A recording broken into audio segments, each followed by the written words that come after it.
ইলেকশ্যনত কি কৈছিলোঁ যে আমি 1 লাখ ল'ৰা ছোৱালীক চৰকাৰী চাকৰি দিম। ইতিমধ্যে প্ৰায় 16,000 পুলিচত চাকৰি আৰু 22,000 শিক্ষা বিভাগত চাকৰি আমি এডভাৰটাইজ দিছোঁ, মুকলি কৰি দিছোঁ। যোৱা 6 মাহত প্ৰায় 3,000 চাকৰি আমি ইতিমধ্যে দিবৰ বাবে আমি সফল হৈছোঁ। আৰু অহা বিধানসভাত গ্ৰেড 3 আৰু গ্ৰেড 4 এই দুইটাৰ নতুন নিযুক্তিৰ আমি নতুন নিয়ম কৰিম, যাতে এজন ল'ৰাই বাৰে বাৰে ইণ্টাৰভিউ দি থাকিব নালাগে।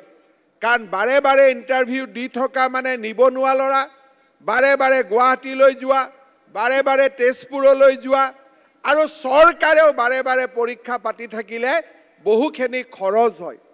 সেইবাবে এইবাৰ আমি সিদ্ধান্ত লৈছোঁ যে অসম চৰকাৰৰ বিভিন্ন বিভাগত খালী হৈ থকা 4ৰ্থ শ্ৰেণীৰ পদবিলাক আমি একেবাৰতে এডভাৰটাইজ কৰি দিম আৰু 3য় শ্ৰেণীৰ পোষ্টসমূহো আমি একেলগে এডভাৰটাইজ কৰি দিম।